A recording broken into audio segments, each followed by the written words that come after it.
Hey everyone, welcome to today's Explainer. We are jumping straight into an absolutely mind-bending piece of literature today called The Notebooks of Malte Revisited.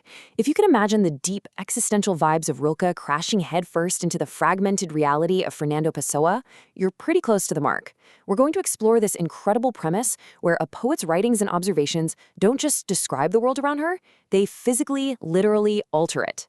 It's this gorgeous, haunting look at the relationship between a creator and their environment, and we're going to break the whole thing down. So, I want you to consider this for a second. What if the simple act of looking at something had actual, measurable, physical weight? And I don't mean that in some poetic, metaphorical way where a gaze feels heavy. I mean as a literal fact of physics. Imagine if paying intense attention to an object exerted a force so strong that the object had no choice but to physically shift and respond to your eyes. Well, that is the exact reality our unnamed poet steps into when she arrives in this deeply mysterious city. Picture this. You're sitting in a faded red cafe, just gazing out the window at the street, when a total stranger reading a newspaper casually drops this warning on you. Do you know that you change the things you look at? The stranger goes on to explain that while the poet watches the street, the things being observed are actually becoming more themselves. They are physically mutating under her gaze.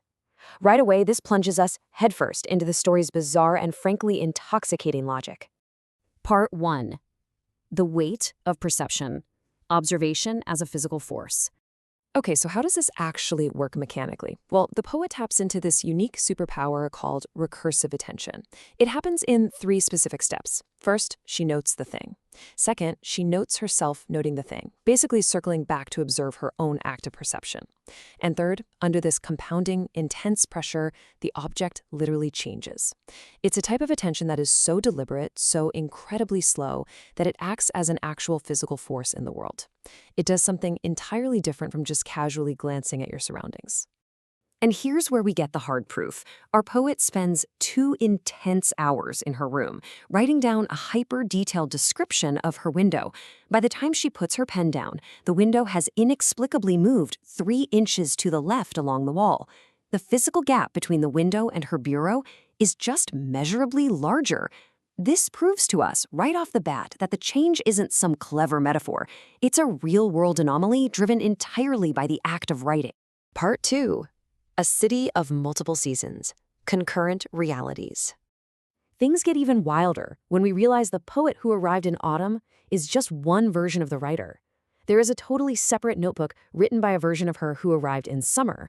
They are occupying the exact same physical city, but they are manifesting completely different realities. The autumn writer looks out and sees a wide, slow river the color of the sky. Meanwhile, the summer writer sees a narrow, urgent, dark river. And here's the kicker. Both are true. Both physically exist side by side, completely depending on which season is currently filtering her perception. This brings us to a really fascinating concept that heavily borrows from Fernando Pessoa, but cranks it up a notch. The text calls these inhabited heteronyms. The poet has literally fragmented into these different seasons, autumn, summer, and eventually winter. But unlike Pessoa, who consciously sat down and invented his alter egos, these versions are totally unauthored.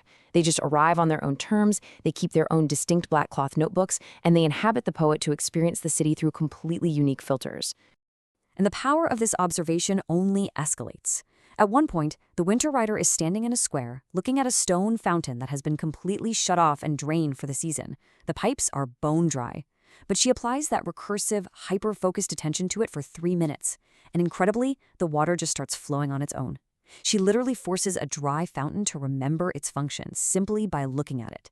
It tells us that the city doesn't just make objects, it holds them in a state of potential until human observation forces them to act. Part 3. Converging at the river. Merging realities. Eventually, the winter writer decides she needs to test the absolute limits of this power. So she takes her notebook and writes a description of all 3 rivers: autumn's wide, slow river, summer's narrow, urgent river, and her own intermittent silver river, interleaved on the exact same page. And by writing these 3 totally distinct rivers into one shared paragraph, she forces the city to merge them. A real, massive, combined waterway physically manifests outside her window, possessing the traits of all 3 descriptions at the exact same time. She's literally shaping water with language. This all builds to just a beautifully eerie payoff. Because they combine the rivers into a single paragraph, all 3 writers are drawn to the riverbank. They meet in person at 5 o'clock, which happens to be a time that shares the exact same sun position across all 3 seasons. They stand there together, they look down, and they see the exact same inkstand right middle finger and the exact same tiny scar at the base of the left thumb. It's the moment they physically confront the impossible. They are the exact same person, existing concurrently across different seasons. Part 4. The 7 layers. Architecture of the city. Enter the incredibly enigmatic woman in the overcoat, who is essentially the city itself personified. She completely flips the history of the city on its head. Normally, you'd assume a city is built of stone, then people arrive, they name it, they start using the water, and eventually they write about it. But she reveals the ultimate paradox. The language, the notebooks themselves, are actually the oldest infrastructure. They literally predate the physical stone. The possibility of description existed first. The city is basically a piece of writing that just woke up one day and decided to become a physical place. So she maps out the true architecture of the city into 7 distinct layers. The visible city? That's just the surface level. Beneath that is the remembering city of history. Then the city of perception. 4th, the notebooks themselves.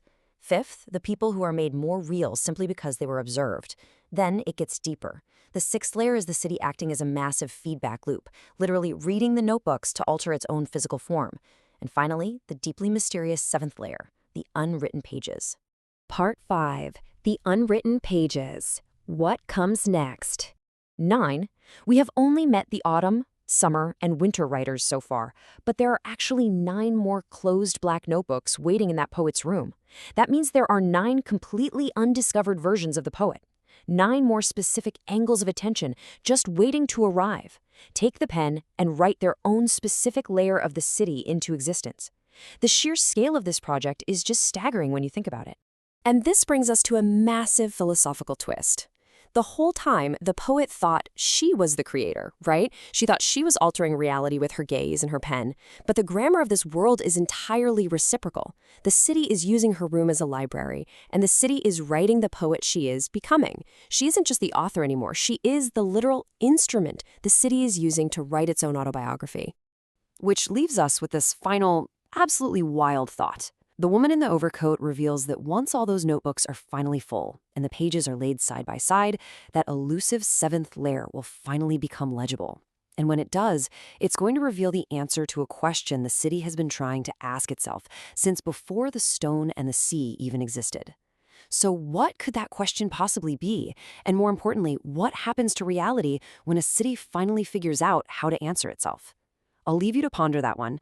Thanks for joining me for today's Explainer. As you go about the rest of your day, pay close attention to where you place your focus, because you never know what you might change just by looking at it.